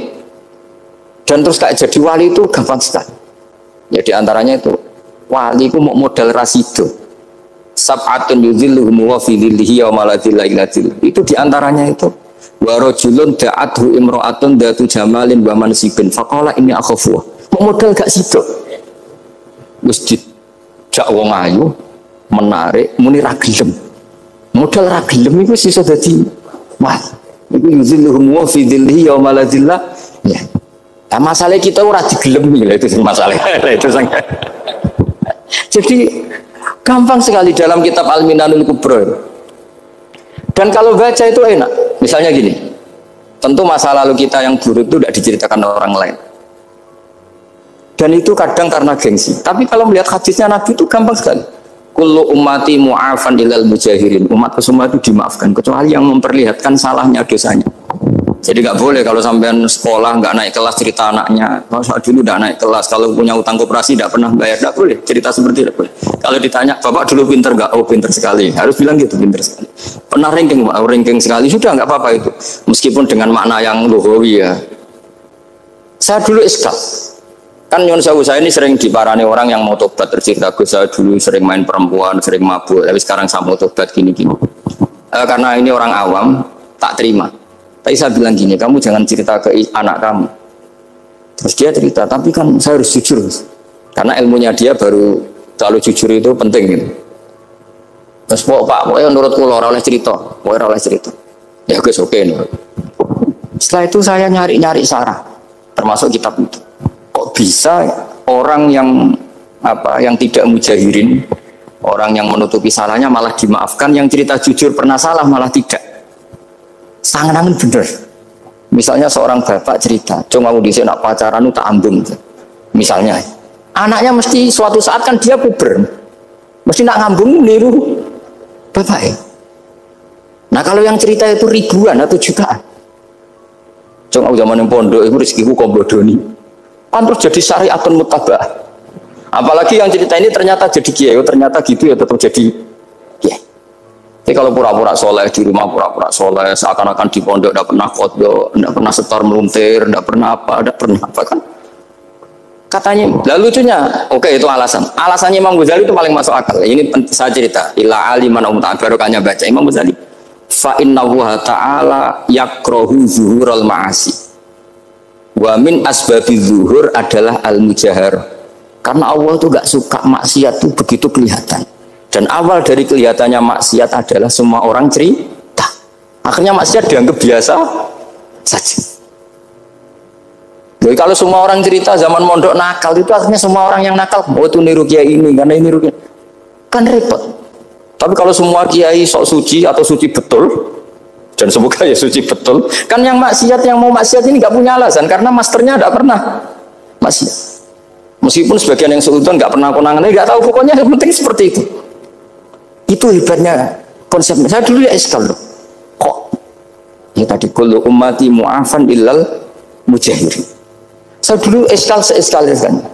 Tapi setelah baca Ihya kata Imam Ghazali, karena Allah itu nggak suka zuhurul ma'asi. Allah nggak suka kalau maksiat terlalu muncul. Dan termasuk sebabnya muncul adalah setiap orang jujur menceritakan masa lalunya. Sebab itu kita sebagai orang Islam yang entahlah istilahnya apa, kalau istilahnya Mas Najib Islam Nusantara atau moderat macam-macam lah. Saya termasuk orang yang sebetulnya ingin nggak setuju, bukan karena menentang. Nanti ngapalkan firqahnya kebanyakan, 72 aja ngapalkan banyak ditambahi Islam Nusantara, Islam moderat, Islam garis apalagi itu, oh garis lurus, ada yang lagi lucu, ya macam. Tapi setelah saya ulang lagi, setelah baca banyak, itu akhirnya menjadi tahu. Karena apa ya, fitrah salimah kita. Misalnya gini, ada cerita di kitab-kitab. Nabi Musa pernah istisqa nggak mandi. Kan nggak terima, dia seorang nabi kok istisqa nggak mandi. Saya ini kali muka ya Allah, kenapa doa saya nggak mandi? Terus kata Allah, inna fihim namaman, di antara yang berdoa sama kamu yang istighosa kubro itu ada yang namaman, tukang adu-adu. Nabi Musa ngajarin Tuhan, ya Allah kan gampang, kasih tahu dia siapa tak usir supaya tidak ikut istighosa, akan selesai. Terus jawab pangeran lucu, saya ini Tuhan, anha anin namimah, saya ini Tuhan yang mengharamkan namimah, maka saya tidak akan namang. Anha anin namimah wa akunu namaman, saya ini mengharamkan adu-adu kok terus didono sing itu kan, ya sudah Gusti kalau gitu. Lalu solusinya gimana ini? Nanti solusinya gimana Tuhan? Ya sudah kamu nyari hamba saya yang namanya ini. Cari sama Nabi Musa. ketemu orang namanya hitam. Makanya saya sama Mas Latif itu sungkan karena di antara wali itu ada yang hitam. Oh hitam terus nggak apa-apa ini biar impas, biar saya sampai bisa jadi wali karena mazlum. Itu ketemu, setelah ketemu sama-sama nur. Anta barh, ya saya barh. Terus anta Musa, ya saya Musa. Kenapa kamu tahu? Dikasih tahu Allah. Ini karena sama satu nabi, satu wali. Terus saya ini mau istisqa gak mandi, tapi sama Allah disuruh minta doa sama kamu. Itu doanya tuh ngawur sekali, bukan sekedar ngawur. Ya Allah, apa engkau sudah tidak punya stok air sehingga tidak ada hujan? Gitu. Apa angin-angin sudah tidak nurut sama jenengan sehingga tidak bisa menghalau awan untuk menurunkan hujan? Maka ada Musa ajab tisau itu di semua kitab. Musa hampir saja jotos, dianggap doa yang enggak sopan. Tapi kata Allah, la tadribhu ya Musa fa innahu adhakani fil yaumi salasa marrat. Dia bisa bikin senyum saya sampai 3 kali kan. Lu soal mereka maksiatuhum la tadruka. Maksiat mereka itu tidak ngefek ke engkau kok jenengan pertimbangkan. Maksiatuhum la tadruka. Akhirnya langsung hujan. Jadi kadang doa itu ada yang ngawur. Maksiatuhum, makanya saya itu kadang berani berdoa Indonesia aman. Secara fikih ya kadang mau nak gak ono apa-apa sing maksiat meneh. Kadang yo mikir. Yo nak sing taat meneh, tapi engko nak ono apa-apa sing maksiat yo maksiat meneh. Saya pernah ketika Jogja sering gempa itu pernah mau berdoa. Ya Allah semoga bebas dari gempa, tapi terus saya mikir. Memang kalau nggak ada gempa ya yang sholat aman, tapi yang maksiat juga daripada menggurui Allah sudahlah, tidak berani berdoa saya sudah Gusti ini dunia ini jangan pun terserah jenengan. Tapi saya sebagai orang muslim sing apian kan ya kepengen arham linnas. Boleh dalil lu kangelan, tapi gara-gara baca kibarah tadi maksiatuhum la tadurruka.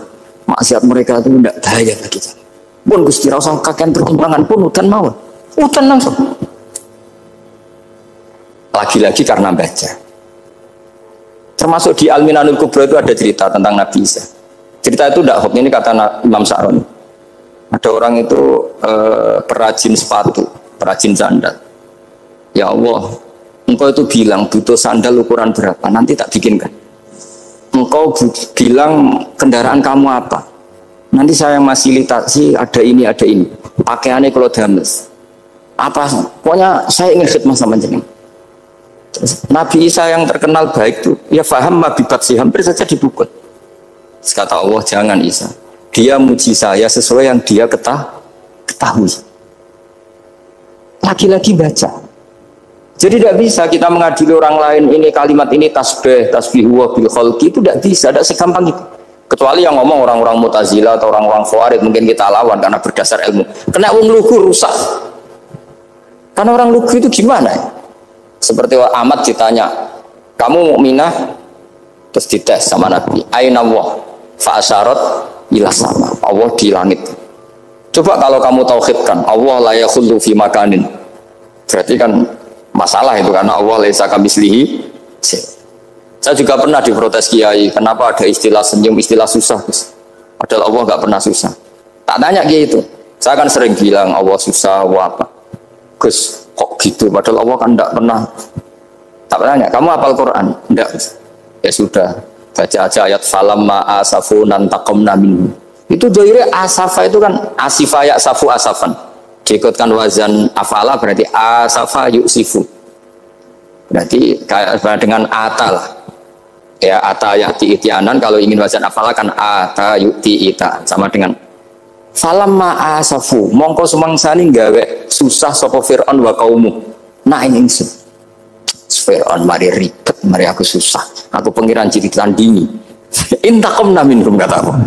Akhirnya dia itu bilang jebule ning Quran yo istilah Allah susah. Iya simbol aku itu spontan, aku hafal Quran dadi spontan, bahasaku mbok salah mbok ora iku jek ana kembarane Quran. Sampean masih khusyuk ora hafal Quran akhirnya yo ngene iki kata saya. Akhirnya jebule ilmu itu penting, wis suwe nek ilmu penting kata saya. Jadi ini lagi-lagi illa aliman au mutal. Jadi saya tuh dapat barokahnya ilmu. Saya sebagai manusia ya takut mati, tapi tadi kalau kadang-kadang melihat mati itu rohah min kulli syarrin. Kita ini meskipun nyun sewu sekarang tidak zina, tidak korupsi, potensi itu tetap ada. Dan yang bisa mengakhiri potensi itu apa coba? Al-maut. Sehingga Nabi mengajarkan kita itu gampang sekali dalam beragama. Ij'alil hayata ziyadatan li fi kulli khairin wal mauta rohatan li min kulli syarr. Lagi-lagi ilmu yang menyelamatkan kita itu ilmu. Sehingga Umar bin Abdul Aziz ketika mau meninggal, semua keluarganya nangis. Dia tanya, kenapa kamu menangis? Karena engkau mau meninggal. Memangnya setelah saya meninggal mau kemana? Ila Rabbin Karim, ila Rabbin Rahim.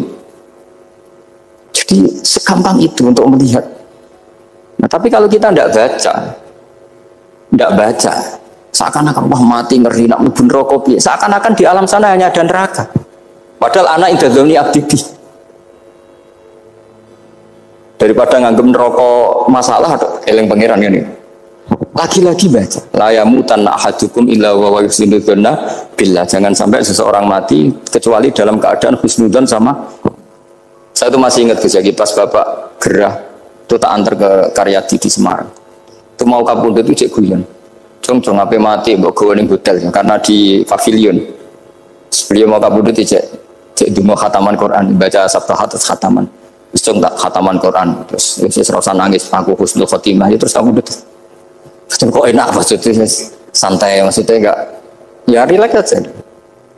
Seperti Mbah Mun itu dulu saya tuh ya aku bela wafati sering ketemu. Ya ada hanya saya tentu banyak orang sering ketemu beliau. Jawabnya Mbah Mun, "Cung, aku nak mati Selasa berarti aku wong alim, nak mati Jumat berarti aku wali." Kok penak kabeh. Saya sebenarnya ingin tanya, nak Setu Mbah Tahat nih. Tapi kok potongannya orang pantas itu. Ketika beliau nyatanya kapundhut Selasa berarti senang status alim. Artinya orang-orang dulu itu Imam Ghazali lebih parah lagi. Ya saya yakin ya semua orang Islam mati itu baik. Imam Ghazali lebih parah lagi. Itu beliau kapundhut. Itu orang yang perjalanannya 3 hari itu sudah datang semua. Sore beliau beli kafan. Terus beliau bilang ke adiknya, saya nanti kalau mati yang imami orang ini. Jangan makamkan saya sebelum imami orang ini. Dulu udah ada WA-nya Mas Nabi, udah ada grupnya. Itu ketika beliau sudah beli kafan habis sholat subuh, alayya bil kafni, kafan saya bawa sini, dikasihkan sama adiknya. Ya Allah, ar-ridho bil intiqal ilal malakil. Jadi saya sudah ridho kalau ketemu engkau. Terus kapundhut. Adiknya bingung karena orang yang ditunjuk itu harus 3 hari perjalanan. Ternyata datang semua terus. Kok kenapa engkau datang? Ghazali wis tanda aku ini 3 dina yang lalu. Jadi aku langsung terus perjalanan. Pamit saja. Lalu kubu sebelah ini cerita Mas tadi yang tukang tukaran sama kubu sebelah itu Mas nanti. Kalau saya ini orang baik gak suka tukaran berarti. Mas orang baik. Yang aku orang baik itu penting cara kita Al-Minanul Kubra karena kalau ngaku orang elek berarti kenangannya Allah sama kamu itu bikin elek, tidak bikin baik. Itu cara pikiran Imam Sa'roni dalam Al-Minanul Kubra. Kamu kan boleh mengatakan saya habis makan, habis minum. Artinya apa? Kamu habis dapat nikmat. Kamu harusnya juga bilang saya habis ngamalkan ilmu, saya habis dapat hidayat. Wong tadi kamu ya sholat subuh, kamu ya baca Quran. Susah opo sing ngakoni tawabik dari Imam Sa'roni gitu. Senengane kok kalau mau bermaksiat berdelok wong wedok. Memangnya Allah mau amalah mbek kowe mau elek tok atau mau amalah apik? Ini rada provokator, tapi ini cerita ilmu, Makanya saya kenapa tetap hormat Mas Adib karena provokator meskipun itu asli, gak karena baca. Kalau ini asli memang suka sombong memang asli. Tapi apapun itu kan tahu yang Mesir. Jangan-jangan bacanya itu. Saya baca kitabnya dia ke makomnya Imam Sa'roni kan orang pernah ziarah. Nah, makanya potensinya seperti itu.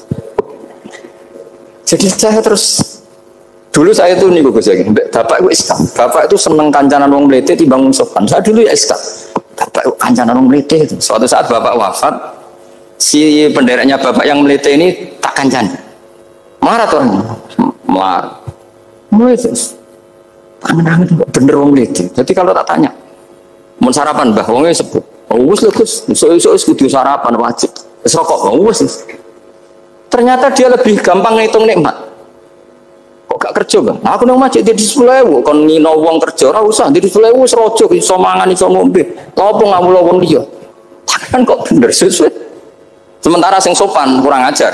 Mbah mun mangan. Terus ngenteni perjuang LKB mboten panen mengenes. Kaya Allah ora tau man. Dapat aku akhirnya Bang. Oh, mungkin karena ini Bapak. Jadi akhirnya sesuai ora pati. Kancanan wong sopan-sopan. Akhirnya kancanan Mas Nadif kan gitu cerita. Ternyata orang sopan ya kaca juga mau eling sisi panen akeh tak tahu. Mbah panen kathah. Mboten Gus namung niki. Pokoke meluh terus. Jadi makanya ini kan apa-apa kalau berlebihan itu repot. Seperti saya pernah ditanya, kalau orang Jawa Timur itu hormatnya sama kiai, kalau sama orang biasa itu kurang hormat. Kalau orang Solo itu sopan-sopan, tapi ya sama-sama ada masalah. Kalau ada kultur semuanya sopan, nanti ya hum yukrimuna aliman wa fasikon wa solihan wa tolihan. Soleh, sopan yang berlebihan akhirnya sampai pernah ada seorang kiai latihan. Ini kisah nyata. Itu teman saya. Ketemu orang Solo dihormati. Sempat GR, barokahnya ilmu saya dihormati orang itu. Bareng sama orang fasik, orang macam-macam ya dihormati yang sama. Jebule padha wae.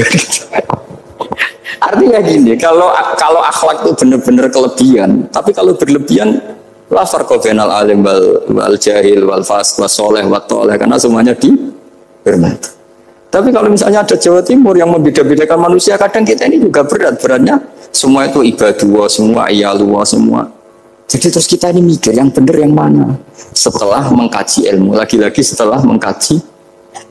Nah makanya saya ingin sekali ilmu ini harus dikembangkan terus. Karena saya kenalnya Mbah Dola, Mbah Sahal, semua masyayikh ini min haitsul ilm. Karena ilmu ini yang cukup. Islam itu nggak bisa dikawal dengan khusyuk, nggak cukup. Yang bisa mengawal Islam itu hanya sebab itu fa'alam annahu la ilaha. Makanya orang Khawarij itu kata Rasul syarrul khaliq. Kenapa orang Khawarij dibenci Nabi? Karena suka khusyuk, suka ibadah tapi tidak suka ilmu.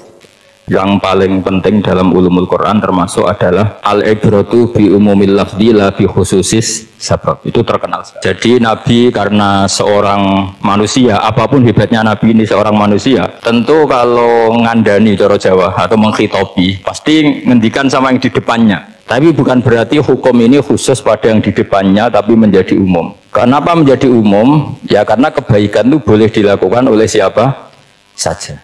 Misalnya Rasulullah ngendikan sama Mu'ad, ya Mu'ad inni uhibbuka fala tada'anna dubura kulli sholatin wa fi riwayatin faqul fi duburi kulli sholatin Allahumma a'inni ala zikrika wa syukrika wa husni ibadatik. Itu jelas kalimatnya Nabi, ya Mu'ad saya mencintai kamu, maka jangan pernah engkau tinggalkan setelah sholat kamu membaca Allahumma a'inni ala zikrika wa syukrika wa husni ibadatik. Ya Allah, tolonglah kami supaya selalu mengingat engkau, ala zikrika, dan mensyukuri nikmat engkau, dan tolong kami selalu beribadah kepada engkau. Lalu kalau melihat asbabil wurud, kalau dalam ilmu hadis biasanya disebut asbabil wurud, kalau dalam ilmu Quran disebut asbabin nuzul, tentu yang didhawuhi itu ya Mu'ad. Tapi Anda tidak boleh begini, saya tidak wiridan itu, yang disuruh Nabi kan Mu'ad, saya kan tidak Mu'ad. Itu tidak boleh seperti itu. Makanya kita tidak boleh terlalu tekstual karena tadi resikonya Anda tidak mengikuti kaidah al-ibratu bi umumil lafzi la bi khususi sabab. Sebab itu saya tadi di kantor rektorat ya Pak Ordas ya, bilang nanti untuk kajian yang di kantor rektorat pakai kitab Syajaratul Ma'arif, karena kitab itu juga yang sekarang dalam proses penerjemahan saya dengan Pak Quraisyab di PSG. Yang di sini pakai kitab Itqan, nanti mulai bulan depan karena saya dipaksa untuk meneruskan. Ini sudah kayak Tuhan saja maksa-maksa. Itu pakai kitab Itqan, nanti babnya tak kasih yang mendesak untuk diketahui, termasuk apa? Al-ibratu bi umumil lafzi la bi khususi sabab. Sehingga di Quran misalnya begini, ada cerita begini. Nabi Isa itu bilang begini, saya ini siapa? Saya ini adalah orang, kata Nabi Isa, wa ja'alani mubarakan aynama kuntu. Saya adalah orang yang di mana-mana itu memberi berkah, memberi manfaat kepada siapa saja. Itu jelas tentang Nabi Isa. Tapi oleh ulama dikasih judul yang umum, babu nafil ibad bikullil bilad. Bab bahwa seseorang harus bermanfaat hidup di mana saja, kapan saja. Meskipun itu Allah cerita tentang Nabi Isa. Tidak bisa kamu bilang itu kan Isa, saya kan tidak Isa. Tidak bisa seperti itu. Isa adalah ibaratun an ahlil khairi. Isa adalah figur orang baik. Tentu yang dilakukan baik. Tentu kebaikan boleh ditiru siapa saja. Jadi sehingga nanti pada akhirnya nama-nama yang disebut Allah di Quran itu kalau nama orang baik tentu kita boleh ikut. Paham ya? Kalau nama orang buruk tentu kita tidak boleh ikut. Ya gitu aturannya. Sehingga tadi ada al-ibratu bi umumil lafzi la bi khususi sabab. Jadi yang jadi pegangan adalah standar kalimat umum dengan pemaknaan yang ditentukan ulama. La bi khususi sabab, tidak terkait sebab itu. Misalnya yang paling masyhur tentu dalam hadis Madinah itu kira-kira kan utaranya Mekah ya, kira-kira ya. Utaranya Mekah apa selatannya? Utaranya kayak utaranya. Dulu penduduk Madinah itu kalau bikin kloset itu, pokoknya kalau qada'ul hajat itu menghadap ke utara atau selatan. Terus kata Rasulullah, kalau kamu sedang qada'il hajat, sedang buang kotoran tuh jangan menghadap Ka'bah, juga jangan membelakangi Ka'bah. Itu Nabi redaksinya unik. Walakin syarriku au gharibu. Tetapi kamu menghadap barat atau menghadap timur. Itu semua riwayat walakin syarriku au gharibu, tapi kamu menghadap barat atau timur. Nah, artinya apa? Kata syarriku au gharibu adalah binisbat di ahli Madinah, karena orang Madinah posisinya di utara Mekah. Sehingga kalau menghadap utara atau selatan berarti menghadap Ka'bah atau membelakangi Ka'bah, dan itu tidak boleh dalam proses qada'il hajat, masbuk kotoran. Terus Nabi memerintahkan menghadaplah ke barat atau ke timur. Nah, al-ibratu bi'umil lafzi la bi khususi sabab juga direvisi oleh ulama begini, kecuali sebab itu ada ilat. Maka kalau demikian yang dimenangkan ilatnya bukan teknya. Saya ulang lagi, yang dimenangkan ilatnya bukan teknya. Kayak tadi di hadis itu kan Nabi ngintikan apa? Tetapi menghadaplah barat atau menghadap ke timur. Tentu orang Indonesia malah kalau itu kebalikannya. Orang Indonesia kalau ke barat atau ke timur kan malah menghadap Ka'bah atau membelakangi Ka'bah. Di sini pentingnya ijtihad. Dan ijtihad ini lazim, bukan harus Imam Syafi'i atau Imam Malik. Semua orang normal pasti tahu proporsi kalimat tadi. Karena ada aturan al-hukmu yaduru ma'ilatihi wujudan wa adam. Itu seterusnya. Ini penting saya utarakan. Sehingga ketika Rasulullah sedekah dengan dinar dikasihkan fakir miskin atau dirham dikasihkan fakir miskin, pikirannya ulama adalah sedekah dengan mata uang yang berlaku saat itu. Tidak selalu ditetapkan dinar atau dirham. Begitu juga ketika Rasulullah dulu zakat fitrah pakai susu kering atau pakai kurma atau pakai gandum. Ulama semua bilang yang penting kuti ahlil balad, yang penting makanan pokok di negara itu. Dalam konteks Indonesia tentu apa? Beras. Ini penting saya utarakan karena tanpa mengkaji ulumul Quran seperti ini, dan kita insya Allah bulan depan saya langsung bawa kitab Itqan. Di situ ada beberapa contoh. Harus seperti itu. Karena kalau tidak terikat sebab, itu nanti takutnya ayat umum menjadi liar. Misalnya begini, pernah ada aliran sesat dulu. Kebetulan di Jogja itu saya lihat di TV. Entah salah kiainya, entah salah dosennya, entah salah siapa. Atau salah orangnya agak stres, tidak tahu saya.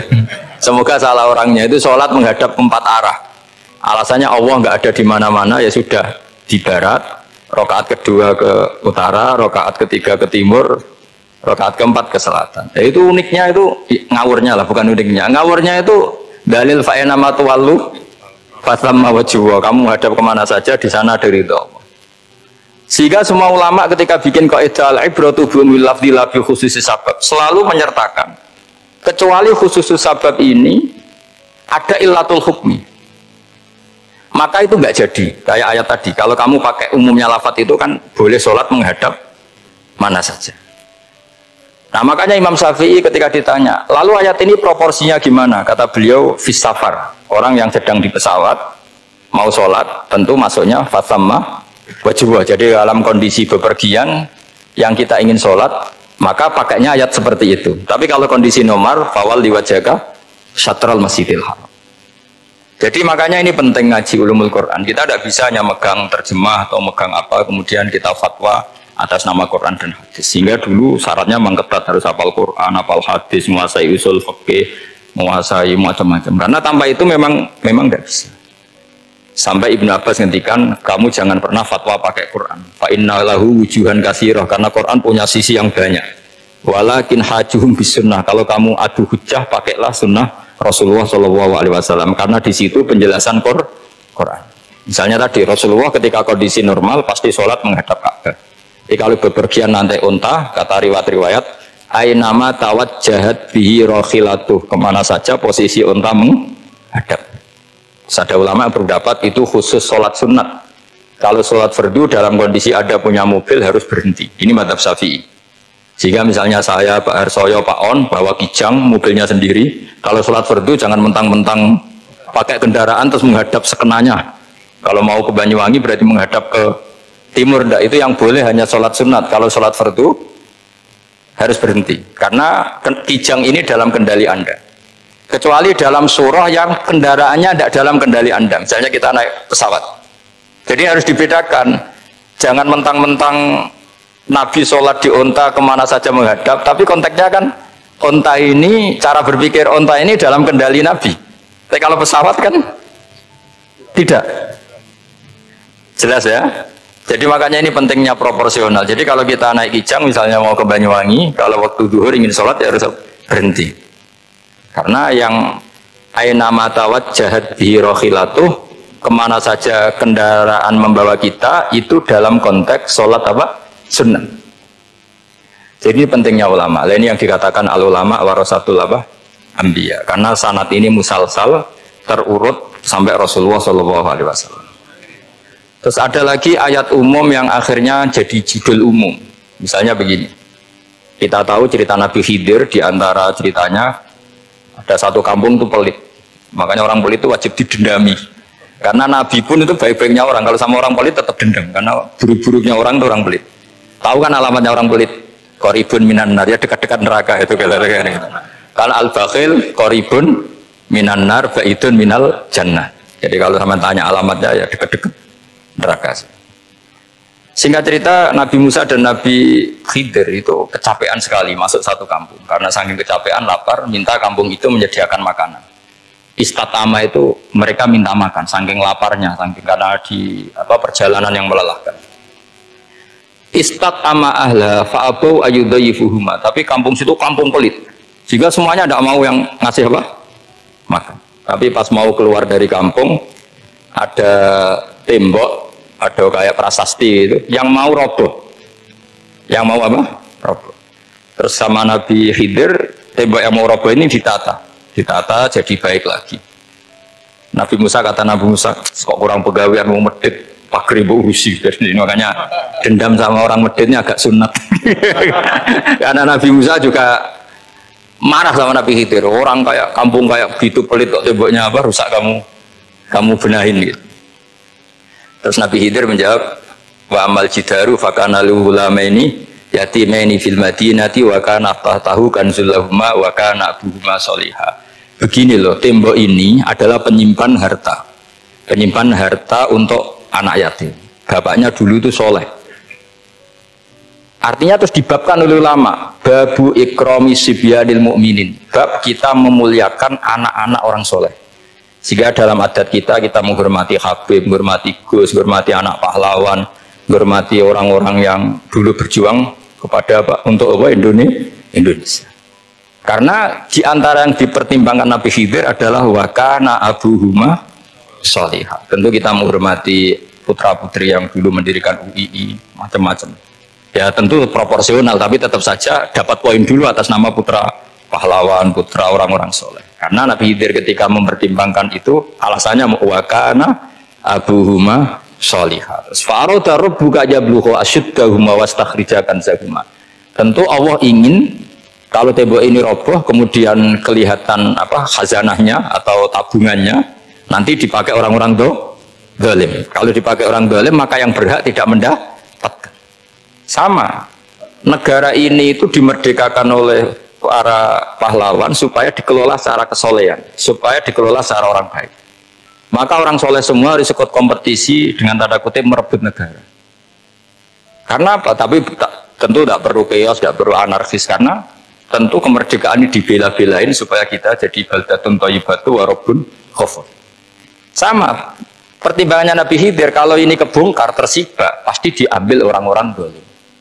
Dan akhirnya yang yatim tadi tidak dapat. Akhirnya dibabkan lagi di bab tertentu. Bab menjaga harta supaya tidak dikuasai orang dolim. Jadi akhirnya menjadi sekian varian ilmu.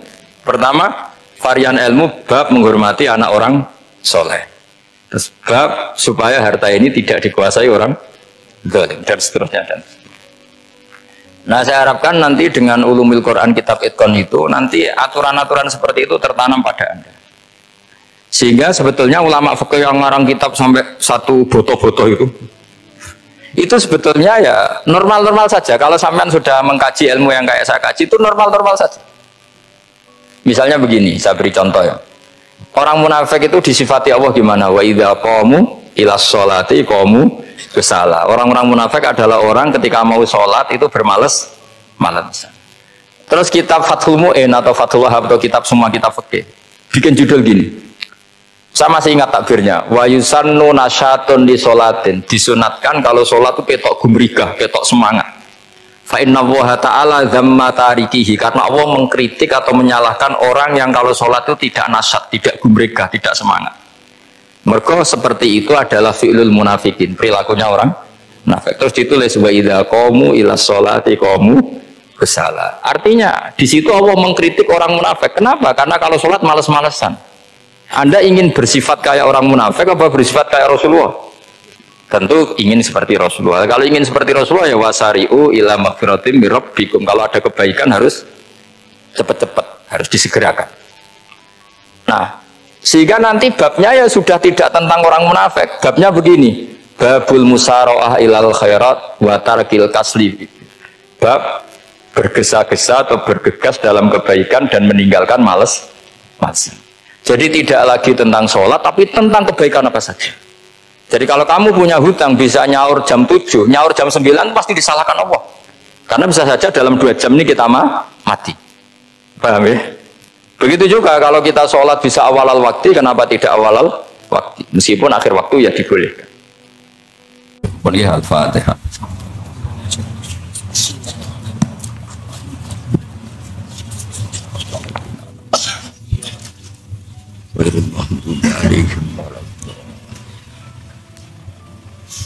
Bismillahirrahmanirrahim. Nahmaduka ya ghafur ya syakur masallu wa sallam ala sayyidina Muhammad sallallahu alaihi wasallam asma'in. Allahumma ya Allah ighfir li masyayikhina wa ya khairil madina wa ighfir ya Allah mu'assisi hadzal mahad wa anzilhum manzilan husnan ya Allah. Isal qabrahum riyadil jinnah rawdatan riyadil jinnah tajal qabrahum fatan Allahumma ighfir lahum wa'afi wa'fu anhum basalil jannata ma'wa ilahi naqihim min khatayahum kama yunaqqa thawbul abyad min ad-danas walaqihim biridho kalam min safatik walaqihim bimaghfirat kalam min adab bana atina fid dunya hasanah fil akhirati hasanah wa qina adzabannar sallallahu alaihi sayyidina Muhammad sallallahu alaihi wasallam subhana rabbika rabbil izzati amma yasifun wa salamun alal mursalin alhamdulillahi rabbil alamin bismillahirrahmanirrahim alhamdulillah